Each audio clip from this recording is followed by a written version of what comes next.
మరి మొన్న జగన్మోహన్ రెడ్డి తను ఒక సందేశం ఇచ్చాడు, నేను డైరెక్ట్గా తిరుమలకు వెళ్తాను, కాలినడకన వెళ్తాను, వెళ్ళి స్వామివారిని దర్శించుకుంటా 28వ తారీఖు అని చెప్పడం జరిగింది. అప్పుడు నేను స్పందించా. చాలామంది పార్టీ నాయకులు అందరూ కూడా, నారా లోకేష్ గారితో సహా అందరూ కూడా, మీరు క్రిస్టియన్ కాబట్టి డిక్లరేషన్ ఇచ్చి వెళ్ళండి అని చెప్పారు.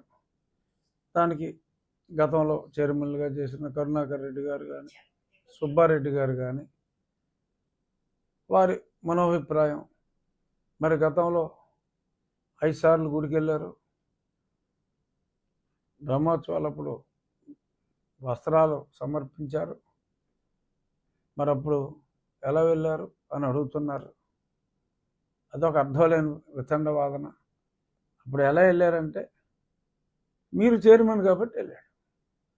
అడగవలసిన మీరే కంచె చేను మేస్తే అన్నట్టు హిందూ ధర్మాన్ని పరిరక్షించవలసిన మీరు, అతను మీ నాయకుడు కాబట్టి తలొగ్గి సాంప్రదాయాలను తుంగలో తొక్కి, మరి అబ్దుల్ కలాం లాంటి వారు కూడా ప్రెసిడెంట్ ఆఫ్ ఇండియాగా is the owner of the country in another way చెప్పాలంటే, మరి ఆయన కూడా మీ మత సాంప్రదాయాలు ఉంటాయి, నేనేం చేయాలి అంటే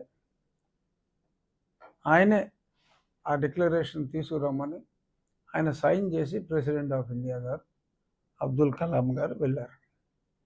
సరే, జగన్మోహన్ రెడ్డి గారిని కూడా అప్పుడు అడగబోతే చిచ్చి అన్నాడు ఆయన. ఆయన చెప్పులు వేసుకుని కూడా కొంతలోకి వెళ్ళిపోయాడు. అప్పుడు అవన్నీ మనం చూసాం. ఇప్పుడు సరే కాలినడకను మళ్ళీ వెళ్తానంటున్నాడు ఆయన. ఏమో భగవంతుడి నుంచి పిలుపు వచ్చిందేమో అని కూడా నేను చెప్పా. సో బహుశా అక్కడికి వెళ్ళి ఆయన చేసిన తప్పుని క్షమించమని, తెలిసి జరిగిన తెలియక జరిగిన తప్పే కనుక నా నాయకత్వంలో నా ప్రభుత్వంలో మరి ఇలాగ నీకు అపచారం జరిగిందని తెలిసింది, నన్ను క్షమించు దేవుడా అని చెప్పి ఆయన ప్రార్థించాలన్న ఒక మంచి ఆలోచన రాక వచ్చిందేమో అని నేను భావించా.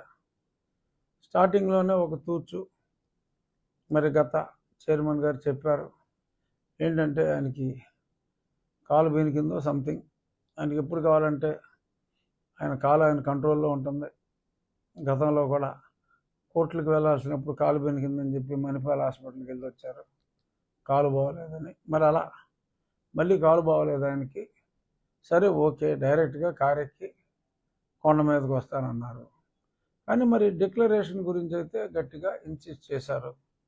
మరి డిక్లరేషన్ ఇస్తే ఆయనకి ఏమైనా ఇంట్లో ప్రాబ్లమ్స్ ఉన్నాయేమో నాకు తెలియదు.